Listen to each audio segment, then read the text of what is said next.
Hello student, welcome back to the channel.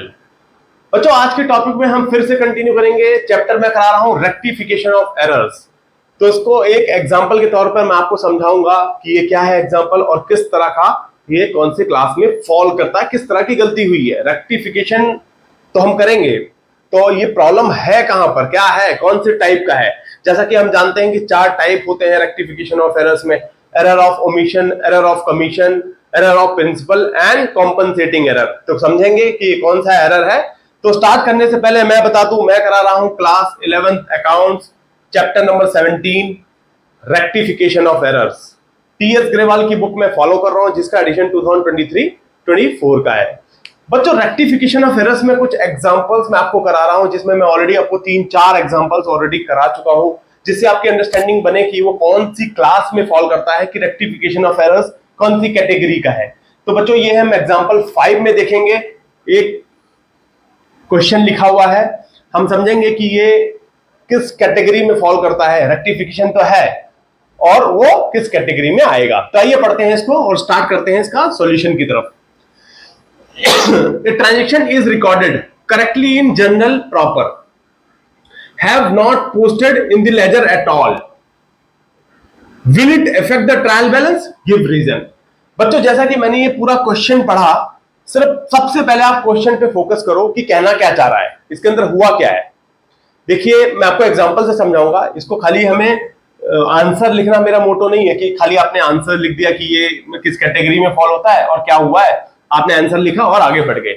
है तो बहुत ही छोटा सा एक ट्रिकी क्वेश्चन है, बहुत ही simple easy, one liner answer है इसका। बट मैं आपको पूरा इसका बैकग्राउंड स्टार्ट से एंड तक बताऊंगा कि कैसे इंपैक्ट करेगा ट्रायल बैलेंस में। देखिए, सबसे पहले समझिए कि क्वेश्चन कहना क्या चाह रहा है। एक ट्रांजेक्शन हुई, कोई भी, जैसे परचेज की, सेल्स की, कुछ भी, कमीशन रिसीव या जो भी, रिकॉर्ड भी कर ली, जर्नल एंट्री में रिकॉर्ड हो गई प्रॉपर। बट क्या हुआ, have not posted in the ledger, ledger में पोस्टिंग नहीं हुई, लेजर में पोस्टिंग हुई नहीं। Will it affect the trial balance, trial balance में इससे कोई फर्क पड़ेगा, मतलब क्या होगा, रीजन बताओ, पड़ेगा नहीं पड़ेगा। सबसे पहले तो आप ये समझिए कि ये क्या एरर है, क्या गलती है। जब हमने कोई ट्रांजैक्शन लिखी जर्नल एंट्री में, उसको लेजर में पोस्ट नहीं किया, तो ये बन गया एरर ऑफ ओमिशन। आप भूल गए ना भाई, एरर ऑफ ओमिशन यही होता है। एरर ऑफ ओमिशन मतलब भूल गए, भूल की गलती, मतलब ये आपने रिकॉर्ड ही नहीं करी जर्नल एंट्री में। और इसका इंपैक्ट बता देते हैं कि ट्रायल बैलेंस में इंपैक्ट करेगा कि नहीं। देखिए, इसका आंसर तो है कि ट्रायल बैलेंस में इंपैक्ट नहीं करेगा। क्यों नहीं करेगा? क्यों नहीं करेगा? क्योंकि डबल साइडेड एंट्री में आपने जर्नल एंट्री तो लिखी, लेजर में पोस्ट नहीं करी। अब लेजर में पोस्ट नहीं हुई तो ट्रायल बैलेंस में कोई इंपैक्ट आया ही नहीं। भाई देखो, डेबिट वाला भी नहीं लिखा, क्रेडिट वाला भी नहीं लिखा, आपने लिखा ही नहीं ना। ऐसा तो नहीं कि डेबिट लिख लिया, क्रेडिट नहीं लिखा। अब वो तो बोल रहा है कि आपने लेजर में एट ऑल पोस्टिंग ही नहीं करी। ऐसा नहीं कि डेबिट वाला पोस्ट कर दिया, क्रेडिट वाला नहीं किया। मैं आपको समझाऊंगा, बिल्कुल एक सीक्वेंशियल समझाऊंगा कि कैसे फ्लो करता है। बट यहां पर मैं आपको मोटा मोटा ये बता दूं कि ट्रायल बैलेंस में कोई इंपैक्ट नहीं करेगा। अब सबसे बड़ा मुद्दा है गिव रीजन। ये है सवाल, जो मेरा फोकस, ये वीडियो का मकसद मेरा यही है। ये नहीं है मकसद कि आपको बता दिया एरर ऑफ ओमिशन हुआ है, no, trial balance will not be impacted, ये आंसर है, बस खत्म। नहीं, गिव रीजन, रीजन कि क्यों ऐसा है कि ट्रायल बैलेंस में कोई इंपैक्ट नहीं आ रहा है। देखिए, सबसे पहले कैटेगरी सीक्वेंस समझिए। सबसे पहले हम लिखते हैं जर्नल एंट्री, जो बच्चों बहुत इंपॉर्टेंट है ये समझना कि होता क्या है। हालांकि आप सब जानते हैं, बट फिर भी देखो, जर्नल एंट्री के बाद लेजर पोस्टिंग, यही करते हैं ना आप, लेजर में पोस्ट कर देते हैं। फिर उसके बाद क्या होता है, ट्रायल बैलेंस बनता है। अब बच्चों ये समझेंगे कि ट्रायल बैलेंस के बाद फाइनल अकाउंट पे चले जाते हैं, और फाइनल अकाउंट में क्या क्या होता है वो भी बता देता हूं आपको। Trading, P&L account, balance sheet, ये सारे को बोलते हैं फाइनल अकाउंट। तो बेसिकली ये आपका एक प्रोसेस है, प्रोसेस नोट, जिसको आप बोल सकते हो कि जर्नल एंट्री के बाद ledger posting, ledger post, journal entry के बाद लेजर पोस्टिंग, लेजर पोस्टिंग के बाद ट्रायल बैलेंस, ट्रायल बैलेंस के बाद ये बनता है फाइनल अकाउंट। तो बच्चों ये सीक्वेंशियल है। अब इस क्वेश्चन में क्या हुआ है वो भी समझा देता हूं। एक कोई एंट्री थी, मैंने श्याम से 50,000 रुपए का मटेरियल खरीदा, एग्जाम्पल के तौर पे। तो आप क्या एंट्री करते हैं, purchase account debit to Shyam, Shyam account, यही लिखते हैं। 50,000 डेबिट, 50,000 क्रेडिट। देखो आपने जनरल एंट्री तो पहले स्टेप में लिखी, फर्स्ट स्टेप में। दूसरा स्टेप जब लेजर पोस्टिंग आता है, लेजर पोस्टिंग, तो क्या लिखते हैं, हुआ नहीं हालांकि ये भूल गए वाला, बट आप क्या लिखेंगे, जब लेजर में कैसे पोस्ट करेंगे, परचेज अकाउंट का पहले लेजर बना लेते हैं। देखो समझने के लिए आपको मुझे पूरा बताना पड़ेगा, तभी आपके दिमाग में भी बैठेगी बात। यहां श्याम अकाउंट, आप यही करते हैं ना, लेजर एक छोटा सा बना ही लेते हैं। आप सब जानते हैं ये क्रेडिट साइड होती है, ये डेबिट साइड।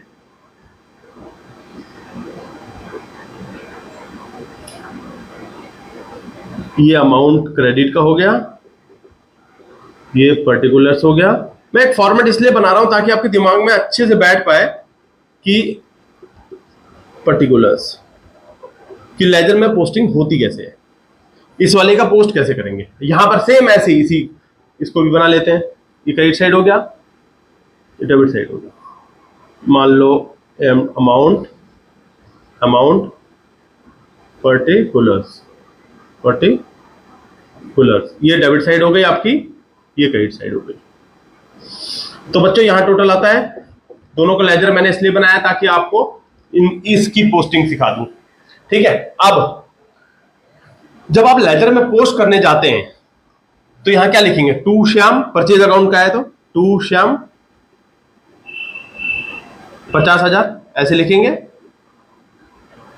ऐसे ही लिखेंगे ना 50,000। तो यहां पर टोटल क्या आ जाएगा, श्याम का परचेज, सॉरी, और टोटल भी मैं आपको बताता हूं अभी। जब श्याम का अकाउंट बनाएंगे तो बाय परचेज लिखेंगे, यहां पर बाय परचेज 50,000। तो इसका मतलब क्या हुआ, श्याम का क्रेडिट बैलेंस हो गया 50,000 से, और परचेज का डेबिट बैलेंस हो गया।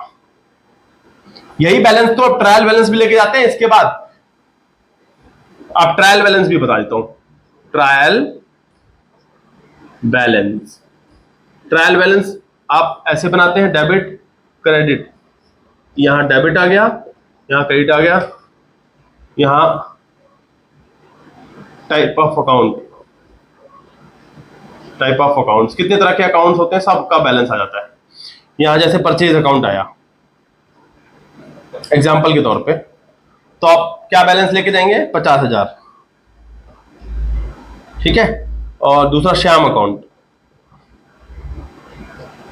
श्याम का क्रेडिट बैलेंस होगा, क्रेडिट साइड में है तो 50,000। लेकिन क्वेश्चन के अकॉर्डिंग ये तो सीक्वेंशियल बता दिया मैंने कि भाई ये एंट्री हुई, फिर लेजर पोस्टिंग हुई, फिर उसके बाद आपने ट्रायल बैलेंस में लिखा। ये तब है जब आप सही करते, बट यहां गलत हुआ है ना। गलत क्या हुआ, एंट्री लिखी, लेजर में पोस्ट नहीं हुआ है, पोस्ट नहीं हुआ। अब लेजर में पोस्ट नहीं हुआ है तो आपका डेबिट 50,000 से कम, क्रेडिट 50,000 से कम, ट्रायल बैलेंस का बैलेंस जरूर टैली कर जाएगा। तभी मैं बोल रहा हूं कि there will not be any impact, no, TB will not be impacted. Trial balance में कोई इंपैक्ट नहीं आएगा। वो मैंने बता दिया ना एग्जांपल, बिल्कुल आपको ये प्रोसेस के थ्रू ट्रायल बैलेंस में क्यों इंपैक्ट नहीं आएगा, गिव रीजन। क्योंकि ट्रायल बैलेंस में 50,000 से डेबिट साइड कम होगी और क्रेडिट साइड भी 50,000 से कम होगी, डबल एंट्री इंपैक्ट है ना। तो बच्चों मैं उम्मीद ये करता हूं कि आपको ये example number 5 error of omission, ये एग्जांपल के साथ आप समझ पाएंगे कि जब हमने लेजर में कोई पोस्ट नहीं किया तो trial balance will not be impacted. तो मैं उम्मीद ये करता हूं कि आपको ये अच्छे समझ में आया होगा। तो please like, share and subscribe. Thank you, thanks for watching.